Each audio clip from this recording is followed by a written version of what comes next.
बलांगीर जिले में विभिन्न विद्यालय में 164 जन शिक्षक भोकेशनाल ट्रेनर भाव कार्य करुछन्ति किंतु 3 मास है मिलुनी दरमा। एने आज जिला शिक्षा अधिकारी को साक्षात कर शीघ्र दरमा देवाकू दाबी करिसन्ति। बलांगीर जिले में भोकेशनाल ट्रेनर मानकू भैलूर फेप्टेक कंपनी, एमा स्किल कंपनी और हाईजी लाइन कंपनी और ओरिएंट कंपनी दरमा देवाकू चुक्ति करिथिबा बेले सेपटे खूब शीघ्र दरमा दियाजियो बोली कहिसन्ति जिला शिक्षा अधिकारी सुधांशु शेखर मिश्र। हाँ से माने 2 मास 3 मास सैलरी पाई ना कंपनी आम से कंपनी सहित कथा होकर सर्ट आउट करदेबू within the week.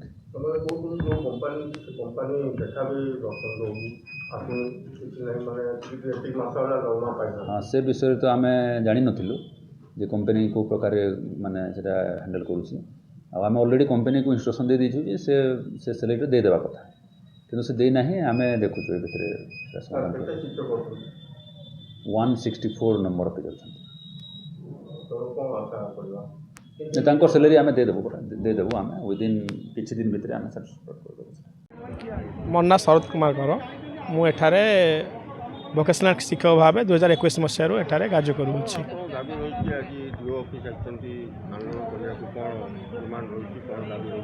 Actually आपण मैंने जानी दीर्घ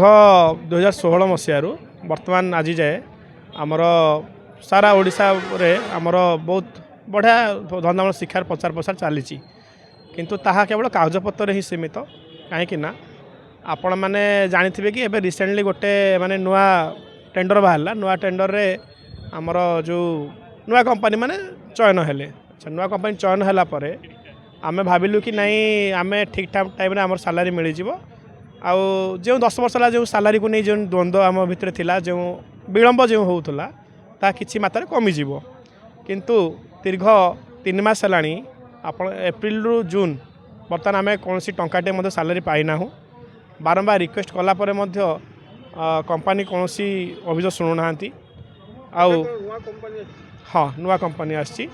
आम आसिक अनुरोध करूँ आम डीओ सार को डीओ सार डीपीसी को कहीकि डीपीसी जी भारप्राप्त अधिकारी थ्रू से एक ऑफिशियल लेटर करते कि 7 दिन भीतर एम सैलरी दि जाओ बोली कि तथापि हेले कंपनी माने कौन प्रकार माने कथा को भ्रूक्षेप न करी से मन माने चलती जहाद्वारा आम बहुत असुविधार सम्मुखीन होचु। आमर भी परिवार अच्छी आमर भी माने आम भी शिक्षा व्यवस्था अच्छु कहीं धंदामूलक शिक्षा हूँ एक तृतीय माने चयन भाषा रूप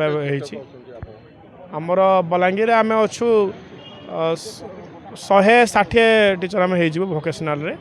आउ पूरा ओडिशा सारा आमर 3000 शिक्षक अच्छु। आगुरी माइल लीडर कंपनी दरमा पाउथुलु सी विलंब होता किछिकांश विलंब होता कि बर्तमान टी अधिकांश विलंब हो कहले चलो। हाईलाइन कंपनी बर्तमान अच्छी दाबी एति सरकार को खाली आम अनुरोध करुँ आपण माध्यम कि